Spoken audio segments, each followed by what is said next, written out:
क्या आपको याद है वो तस्वीर जिसमें प्रधानमंत्री आवास योजना के मकानों की दीवारों पर लिखा होता है प्रधानमंत्री आवास योजना, नीचे किसी गरीब का नाम और फिर एक सपना अपनी छत का। अब सोचिए, अगर किसी सुबह आप सोकर उठे और आपके दरवाजे पर एक सरकारी नोटिस चिपका हो जिसमें लिखा हो कि आप अवैध कब्जेदार हैं, 15 दिन में घर खाली करो वरना कार्रवाई होगी। ये कोई कहानी नहीं, उत्तर प्रदेश के हापुड़ जिले के इंदिरानगर मोहल्ले की सच्चाई है, जहां 40 दलित परिवार को प्रधानमंत्री आवास योजना के तहत सरकारी मदद से बनाए गए घरों से बेदखल किया जा रहा है, यह कहकर कि ये जमीन कभी तालाब थी। नमस्कार, मेरा नाम उर्वशी है। आज हम बात करेंगे सरकार की एक खास योजना की, जहां परिवार सरकार की ही योजना के तहत घर बनाता है और फिर वही सरकार कहती है कि ये जमीन अवैध है। पीएम आवास योजना का सपना हकीकत में दलितों के लिए एक धोखा बनता जा रहा है। और क्या हमारे सिस्टम में इतनी हिम्मत है कि वो कह सके तुम्हें तुम्हारी हेकड़ी में बेदखल कर रहे हैं। हापुड़ का वो मोहल्ला, इंदिरानगर की कहानी। उत्तर प्रदेश के हापुड़ जिले के गुड़मुक्तेश्वर कस्बे में एक इलाका है इंदिरानगर। यहाँ 41 परिवार बसते हैं। इनमें से 40 परिवारों ने हाल के सालों में पीएम आवास योजना शहरी के तहत अपने घर बनाए थे। दीवारों पर सफेदी की जगह अब लिखा है प्रधानमंत्री आवास योजना और घरों के बाहर अब भी दिवाली की झालरें लटक रही हैं।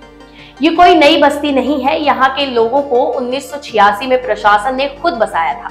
उस वक्त गुड़मुक्तेश्वर गाजियाबाद जिले में आता था। द इंडियन एक्सप्रेस की रिपोर्ट के मुताबिक प्रशासन ने उस वक्त एक नोटिस में साफ लिखा था, पुनर्वास के लिए सामूहिक निवेदन के आधार पर 100 गज जमीन आपको दी जाती है।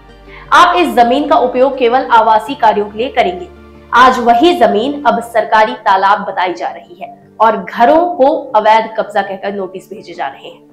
नोटिस की भाषा, अपनी हेकड़ी पर टिके हो। 9 अप्रैल 2025 को 58 साल की गंगाराम को नोटिस मिला। उनके जैसे 40 परिवारों को भी वही नोटिस भेजा गया।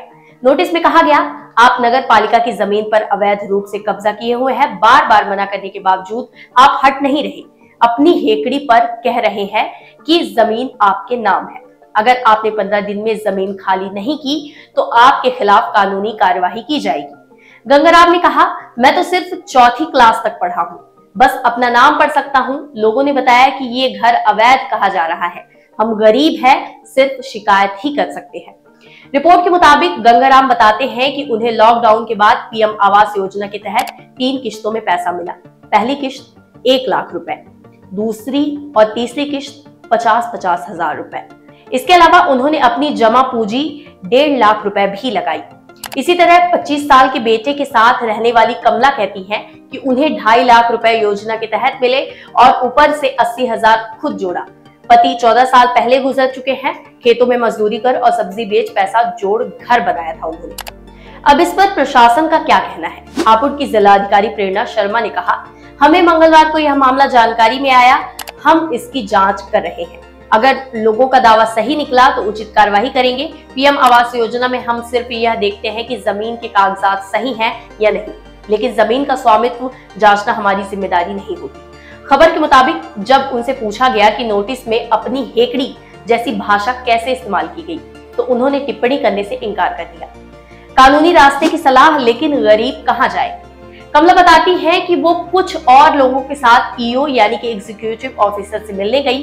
बताती है, हमें बाहर ही खड़ा रखा गया, कुछ ही लोगों को अंदर जाने दिया गया। वहां हमें कहा गया, हमें जो करना था कर दिया, अब आप कोर्ट में जाइए, अब हम कहां जाए? इतना ही नहीं, 40 से 59 की उम्र वालों के लिए सबसे मुश्किल दौर। इस पूरी कहानी में एक और ट्रेजिक पैटर्न दिखता है। पीड़ितों की उम्र ज्यादातर लोग 40 से 60 के बीच है, जिनके बच्चे बड़े हो रहे हैं, जिनके माता पिता बीमार हैं।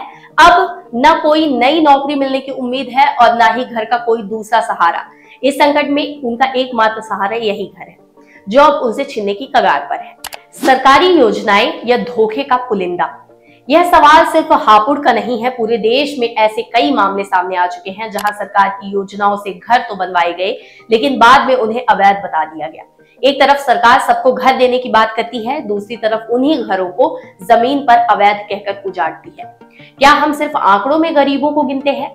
ये सिर्फ एक कॉलोनी की कहानी नहीं, ये सिस्टम की उस संवेदनहीनता की मिसाल है जहां गरीबों की जिंदगी को आंकड़ों और योजनाओं की भाषाओं में गला दिया जाता है, जहां पुनर्वास का मतलब होता है पहले बसाओ फिर उजाड़ो। आप इस बारे में क्या सोचते हैं, हमें कमेंट सेक्शन पर जरूर बताइए। फिलहाल के लिए बस इतना ही, शुक्रिया।